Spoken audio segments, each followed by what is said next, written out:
Tsunami Corona di India, Indonesia harus apa? Tema Rosi malam ini. Badan Kesehatan Dunia WHO mengingatkan tsunami Corona yang melanda India bisa juga terjadi di negara manapun. Di Indonesia, Menteri Kesehatan Budi Gunadi Sadikin mengatakan sudah 10 orang yang dilaporkan terpapar varian baru virus corona dari India. Situasi ini tidak boleh disepelekan, terutama menjelang Lebaran sudah banyak warga yang mudik lebih dulu. Meskipun pemerintah sudah mengeluarkan larangan mudik. Bagaimana mencegah situasi di India agar tidak terjadi di Indonesia? Sudah bersama saya pakar sosiologi bencana dari Nanyang Technological University, Singapura, Profesor Zulfikar Amir. Dan saya mengundang juga juru bicara Satgas Penanganan COVID-19, Profesor Wiku Adhisasmito. Selamat malam Bapak-Bapak. Selamat malam. Saya ke Prof. Zulfikar dulu. Menteri Kesehatan mengatakan apa yang terjadi di India bisa terjadi di Indonesia jika maka kemudian ada prokesnya. Tapi kalau Prof. Zulfikar jauh mengatakan bahwa apa yang terjadi di India menjelang gelombang kedua mirip dengan yang saat ini terjadi di Indonesia.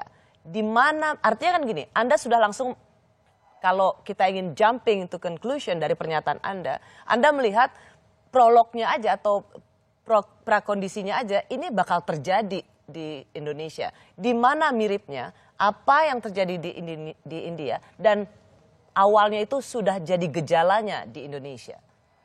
Oke, jadi gini Rosi, kalau kita lihat apa yang terjadi di India itu memang situasi yang sangat ekstrim ya.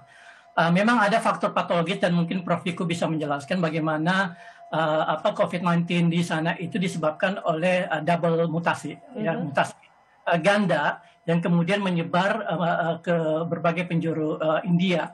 Tetapi faktor patologis atau faktor virusnya ini sendiri juga sebenarnya adalah hasil dari faktor sosial. Nah, faktor sosial kalau kita lihat di India itu adalah apa yang saya sebut sebagai bencana 4 babak. Kalau kita lihat memang selama gelombang pertama di India mulai dari yang puncaknya itu adalah pertengahan September, lalu kemudian turun hingga minimal itu bulan Februari. Yeah. India membutuhkan waktu 5 bulan untuk menurunkan angka dari 100.000 menjadi 10.000. That's achievement loh, Prof. Ya, betul. Itu sukses berat. Sukses berat, tetapi kita ingat 10.000 itu masih angka gede. Ya, 10.000 per hari itu masih angka gede. Tapi kemudian oleh pemerintah India itu dideklarasi sebagai sebuah kemenangan. Mereka menyebutnya sebagai sebuah kemenangan melawan pandemi, sebuah penaklukan COVID-19. Achievement made in India. Betul, ini babak pertama. Lalu kemudian terjadi pelonggaran yang kemudian akhirnya membuat orang-orang di India itu melepas masker, lalu kemudian mencoba kembali normal. Nah, ini masuk ke babak kedua. Dan kita bisa lihat bulan Februari pertengahannya itu angkanya sudah mulai naik lagi, tapi belum terlalu ekstrim. Lalu kemudian bulan Maret itu terjadi peristiwa-peristiwa keagamaan. Ini adalah babak ketiga, ya. Bulan Maret, bulan April terjadi proses kegiatan-kegiatan keagamaan yang kemudian mengakselerasi proses transmisi di berbagai kota. Sampai di situ dulu Prof. Zulfikar. Kalau di bulan Maret itu ketika kita memang menyamakan sekuensnya itu ada ritual keagamaan. Karena di saat yang sama itu juga vaksinasi di India itu berjalan sangat sukses. Bayangkan India di bulan Maret itu 1 juta sehari sudah bisa vaksin. Dan ambisi pemerintahan India Perdana Menteri Modi adalah dalam waktu 7 bulan 300 juta warga negara India bisa divaksin. Jadi memang ada 2 sekuens yang bisa mendorong bagaimana orang mau melakukan ritual itu. Karena di bulan Maret di bulan yang sama itu vaksinasi India tuh membuat decak kagum dunia. Nggak salah dong kalau masyarakat mengatakan, ya udah kita ritual agama aja, kita vaksin dan sukses. Ya, satu hal yang mereka lupa bahwa penduduk mereka itu 1,3 miliar. Artinya, kalaupun mereka berhasil memvaksinasi 300 juta orang, which is the number of American population ya, itu tetap cuma di bawah 20%, artinya masih jauh dari herd immunity. Tetapi sebenarnya yang membuat kondisi di India itu ekstrim adalah ketika mereka masuk ke babak keempat, yaitu pemilu. Nah, ini yang sebenarnya mendorong ledakan kasus di mana-mana.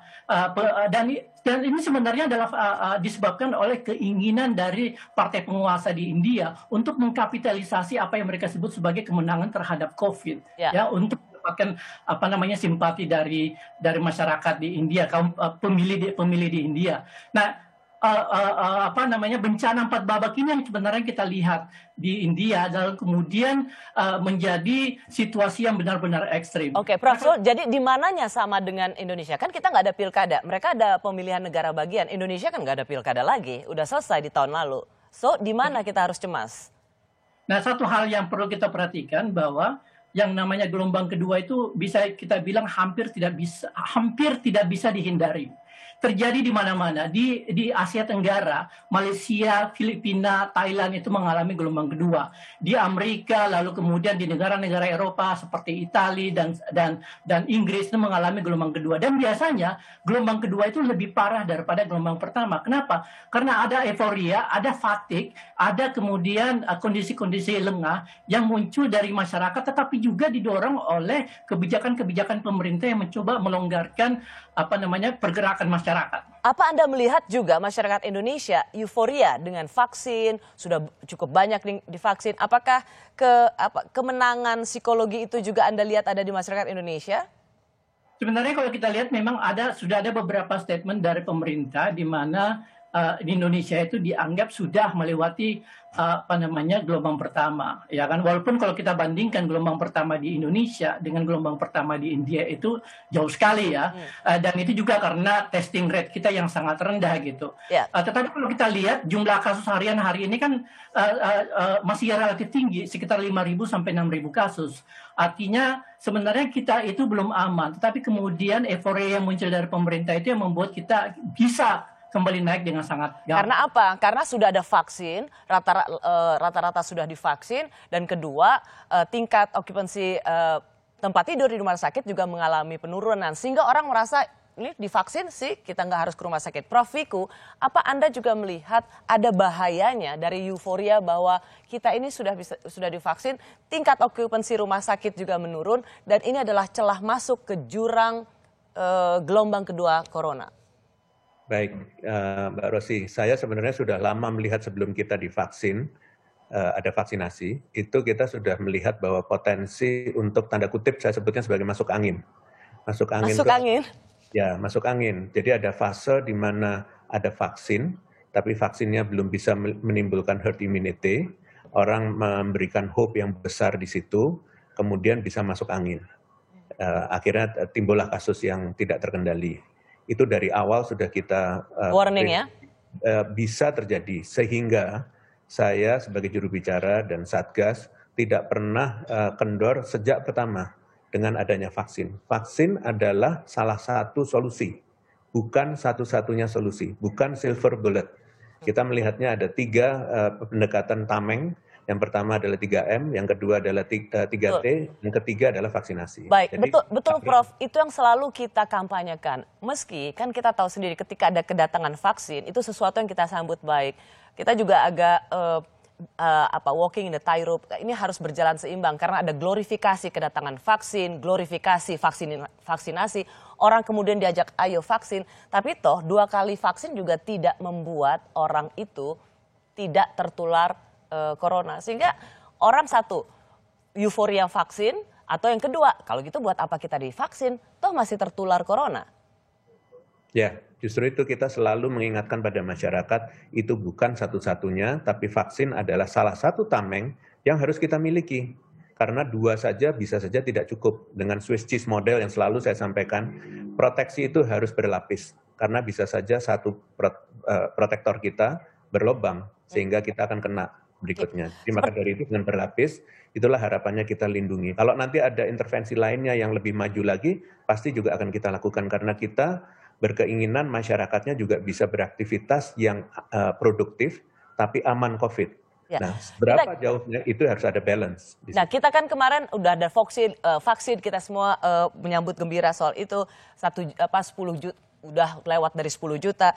Kita tapi menyaksikan ada selebrasi kemenangan Persija di bundaran Hotel Indonesia. Apakah ini juga sebagai pertanda kita euforia seperti apa yang terjadi di India? Dan kita mau libur lebaran. Begitu banyak juga orang yang ingin mudik, bahkan menyiasati sebelum tanggal 7 waktu dilarang untuk keluar kota atau dilarang mudik. ini menunjukkan bahwa kita memang sudah seperti India, euforia karena sudah dapat vaksin? Ya, euforia sudah mendapatkan vaksin itu ada, tetapi situasional. Artinya misalnya kalau dikaitkan dengan Persija kemarin, saya yakin itu bukan karena euforia vaksin. Itu karena senang sekali sama sepak bola, begitu kan. Tapi kalau di kantor-kantor, kemudian sudah mulai ada klaster dan kantor itu sudah mulai divaksin, itu adalah salah satu contoh euforia vaksin. Atau di kelompok masyarakat tertentu, karena kan sekarang belum semuanya. Jadi yang punya euforia vaksin adalah orang-orang yang sudah divaksin. Padahal yang divaksin totalnya baru hampir 20 juta. Baik. Jadi jauh sekali dari 181 juta. Harusnya kita jauh dari euforia. Tapi Prof. Zulfikar, Anda melihat masyarakat Indonesia sudah termasuk euforia vaksin nggak? Kita lihat waktu bukber sudah rame, jalanan macet, perkantoran juga sudah penuh, bahkan tingkat penularan sekarang berasal dari perkantoran. Apa Anda melihat ada sindrom euforia masyarakat Indonesia? Ya, sangat karena ini memang sesuatu yang sifatnya itu wajar ketika kita berhasil menurunkan jumlah orang yang masuk rumah sakit, lalu kemudian terjadi vaksinasi di mana-mana. Saran saya sebenarnya kita jangan terlalu optimis dengan apa yang terjadi sekarang, tetapi harus mempersiapkan worst case scenario. Gelombang kedua itu pasti terjadi. Sekarang bagaimana caranya supaya pemerintah mempersiapkan diri untuk memasuki gelombang kedua? Ya kan tentu kita. Jadi mempersiapkan diri ya, artinya gelombang kedua akan bisa jadi datang. Bisa jadi terjadi. Yang kita hindari adalah bagaimana supaya gelombang kedua itu tidak se-ekstrim India. Jadi harus ada persiapan yang matang, tidak hanya melalui pembatasan pergerakan masyarakat, tetapi juga fasilitas kesehatan itu harus dibenahi, sehingga ketika gelombang kedua masuk kita udah siap untuk itu. Ya, satu pertanyaan terakhir sebelum saya masuk ke komersial. Break iklan, saya mau bertanya soal ini. Kan panitia dalam tradisi keagamaan di Sungai Ganggang, dia mengatakan keyakinan kami adalah hal terbesar bagi kami. Karena keyakinan yang kuat itulah banyak yang datang ke sini untuk berendam di Gangga. Jadi berbondong-bondonglah jutaan orang berendam di sungai legendaris itu tanpa masker. Jadi basisnya adalah keyakinan, keimanan. Apakah dengan model masyarakat seperti ini di Indonesia masih ada ruang untuk kita mengatakan bahwa ada yang lebih penting dari keyakinan, yaitu kesehatan bersama? Prof. Viko. Baik, jadi sebenarnya keyakinan itu memang salah satu hal yang harus kita sikapi dengan hati-hati, terutama dalam konteksnya Lebaran. Jadi maka dari itu pemerintah sudah sejak 2 bulan sebelum Idul Fitri, sudah kita upayakan dengan sangat mengkomunikasikan pada publik, bahkan sekarang belum Idul Fitri, kita selalu sudah mendengungkan itu kepada masyarakat untuk kesadarannya, karena itu berbahaya sekali dan India sebagai salah satu pengalaman dunia yang harus menjadi contoh untuk kita. Maka dari itu kita membuat aturan-aturan untuk memastikan bahwa jangan sampai terjadi seperti itu. Memang sulit sekali, tetapi itu belum terjadi dan kita harus kerja keras untuk itu. Prof. Zulfikar, masih ada ruang nggak? Oh ya, faith biases itu selalu ada di mana-mana, di masyarakat manapun. Tidak di India, tidak di Amerika, tidak di Australia, tidak di Indonesia, semuanya ada. Jadi faith biases itu selalu membuat kita merasa bahwa dengan kita percaya, dengan kita beriman kepada Tuhan, maka kita akan diberikan perlindungan. Dan ini sebenarnya sudah ditunjukkan oleh beberapa studi empirik yang menunjukkan bagaimana orang merasa aman ketika berada di tempat ibadah gitu. Dan ini yang membuat kemudian jumlah kasus tempat ibadah itu melonjak. Baik, kita akan kembali lagi untuk memberikan perspektif sebagai final perbincangan malam hari ini, yaitu India sudah pernah mengklaim sukses melewati pandemi gelombang pertama. Tapi saat ini kondisi India babak belur dihantam gelombang kedua corona. Apa pelajaran berharga bagi Indonesia agar tidak mengalami hal yang sama? Kami kembali sesaat lagi.